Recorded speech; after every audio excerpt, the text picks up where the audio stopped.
You know, I had to start off with a smile. Yes, that's what I do, people. Good afternoon, good morning, good evening to wherever you are.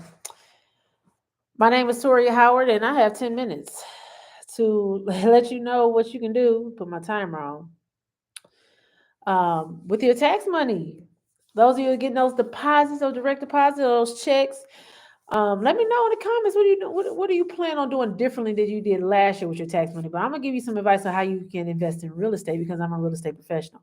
So, like I said, my name is Toria Howard. I am a real estate professional, but I'm educated by day. That's why you see me in my classroom. But I'm a real estate professional and I'm a financial literacy educator. And I'm here to give you some tips on how to invest that tax money. You know, not all of it, but some. Those of you that getting, a lot of money could do a lot more. So this is how, I choose to educate you on how to make that money move and work for you. So let's talk about it, right? So let me put my timer on because I got 10 minutes.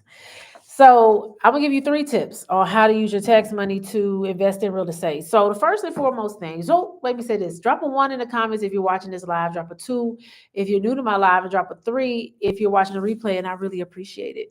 So first things first, in order for you to purchase a home, either investment property, primary resident, or owner occupied investment property, you have to assess your finances. I know. I say it all the time and I stress it all the time, but that's what it is, people. You have to first start there. So before you dive in, you have to take a look at if you have any high debt, how to pay off that high debt. What is your credit score? What are your trade lines? Meaning, like, what active credit that you have on your account? I mean, on your credit report that is actively being used properly. Okay, so you need to assess all those things because that's the way you'll know if you're really ready. But your tax money can help you with that. So if you have any high interest, high debt, choose to pay that high debt off, right? And you can use a snowball method, like I usually say, where you can space it out, but always always have a plan for your money. So always know where what amount and what you're going to do with each amount of money that you receive. So for instance, if you're getting $7,000, right, dedicate, what you want to dedicate to certain things. Have a plan for it. So if you know you have $2,000 worth of debt, you might not want to throw a whole 2,000 on it. That's up to you. But you can do it, space it out in increments to make it go up. But you want to go ahead and chunk that out. You want to go ahead and chunk it out. Now, if you have extremely high debt, then that means you need to, it's your tax money won't afford, you got to spend your whole check and don't have enough to pay off the high debt. You can use the snowball method where you take the highest debt and you make a payment on that, double the payment, and then snowball it down, and it'll be something that you can manage later. But paying off your high debt, increasing your credit score, getting those negative items off your credit report, and having a savings goals.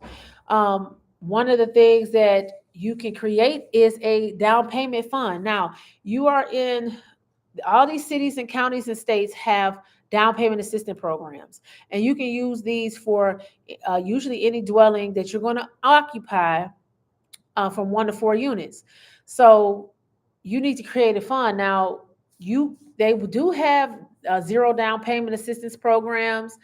I know Cadence Bank. If you have a Cadence Bank by you, I just heard today Cadence Bank has a zero down program where you don't have to have any money for the down payment. But I'm pretty sure in the stipulations that you're going to have some type of savings. So take your tax refund and create a down payment fund, even if you don't have to use it.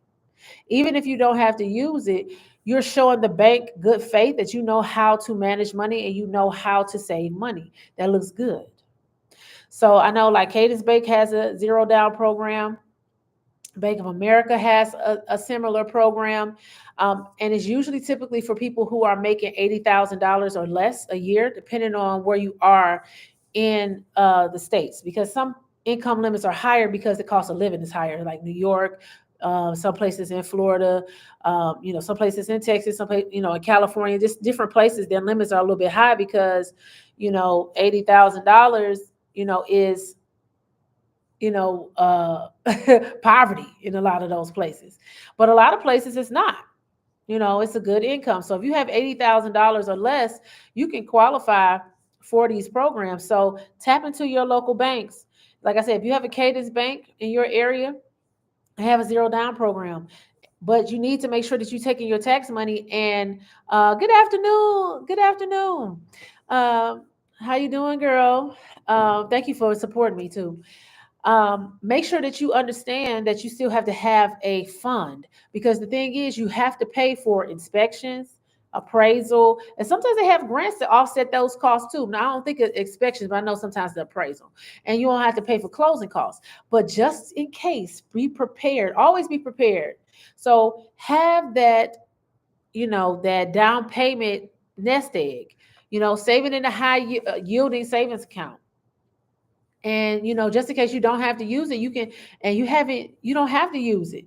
And if it's out of sight, out of mind, then that means you can just keep it there for emergency fund if you don't have to use it for a down payment.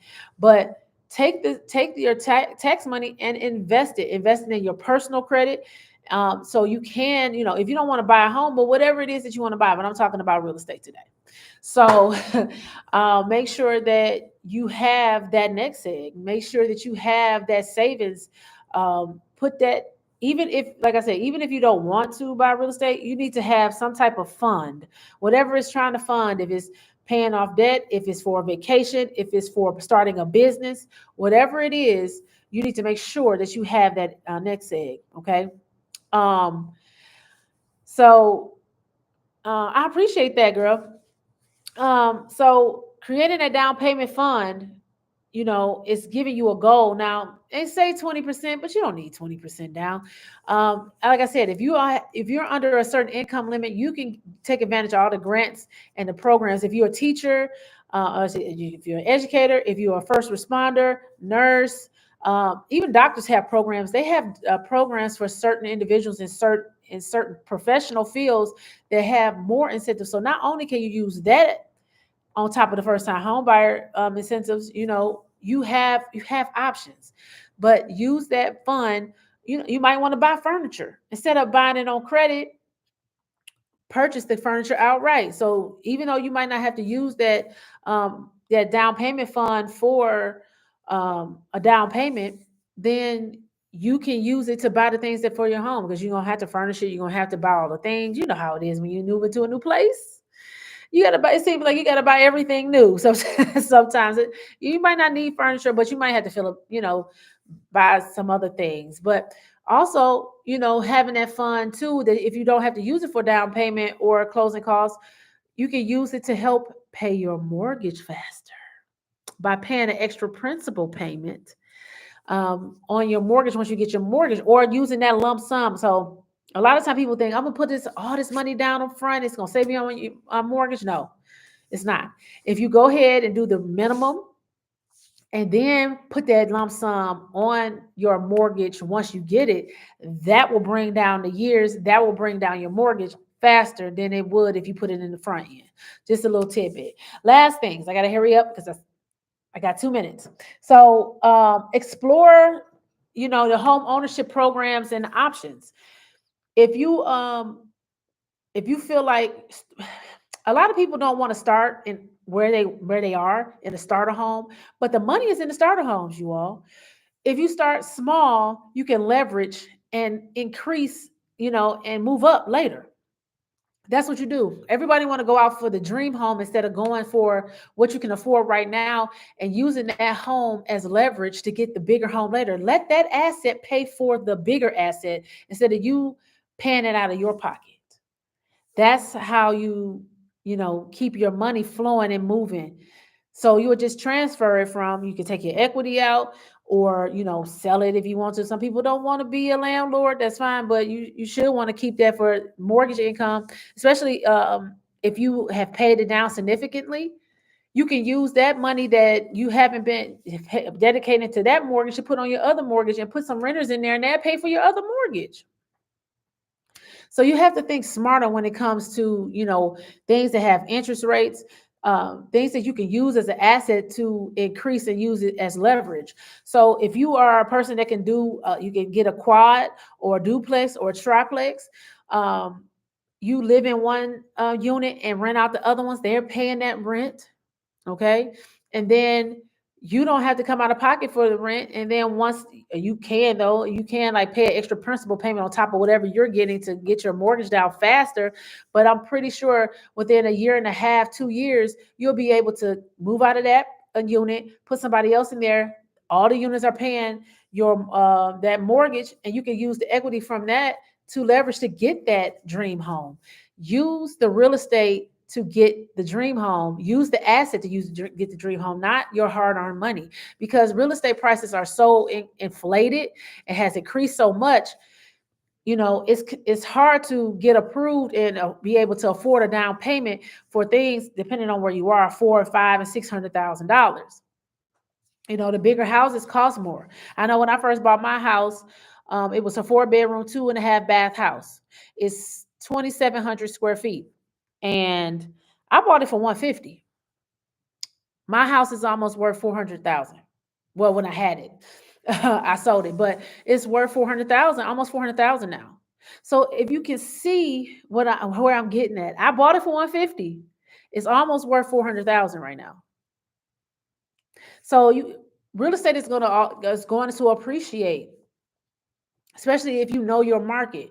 So know your market. Use the tax money to make wise investments. Even if it's not a real estate venture or whatever, use it to make wise decisions on how you make that money move. Make that money work for you so you won't be waiting for the next tax refund or waiting for the next paycheck or whatever. Learn how to take some of that money and invest in making a vehicle, make it move, make that money come back to you, and invest in something that you're interested in instead of, following the trends. Educate yourself on the investments, read up on it, get a mentor, do all the things that you need to do to make sure you're well educated on that investment. I I do real estate. I also have stocks and Bitcoin and stuff like that.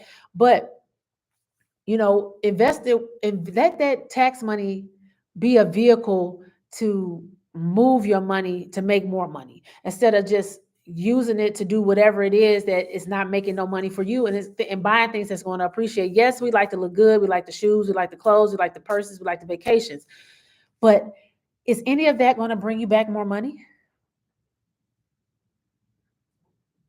I'm just asking. Is any of that going to bring you back more money where you'll be able to make more money off of the money that you invested? Like if you take a vacation, do you get money off of that? Unless you're a travel agent and you book your own travels or whatever the case may be, and then you get the money, the commission back from that. But that's it. But that's only a small, minuscule commission. You want the money to flow back to you in cycles, in circles, like it's coming, but continuously moving and coming back around to you. So choosing your investments wisely. I like real estate. I love real estate. So I always encourage real estate. Okay. So that's what I do. But find what investment works for you. If you're in the Detroit area, if you're not buying real estate, listen, because I'm about to start. If you're in the Detroit area and you're not buying real estate, you're going to miss out because real estate in Detroit is moving.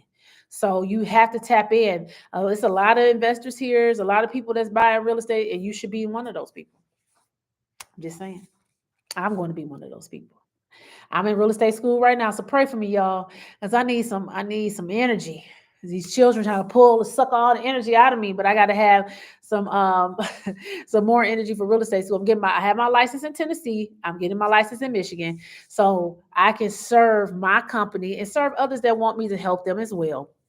to be more educated on that, so that I can be the best, real estate professional that I can be. I'm always big on education, and you should be too. So I bid you adieu. I'll see you in these social media streets. Thank you for watching. Thank you for sharing. I appreciate if you share, share with somebody, directly who you feel like will utilize this information and need it. And go back and look at some of my other videos. I need to start reposting some of those because I've given some great, tips, and I want people to learn. I'm an educator. I'm in my classroom right now. So I want people to learn. And that's how I feel. So I bid you adieu. Have a blessed day. And I'll see you later. Bye.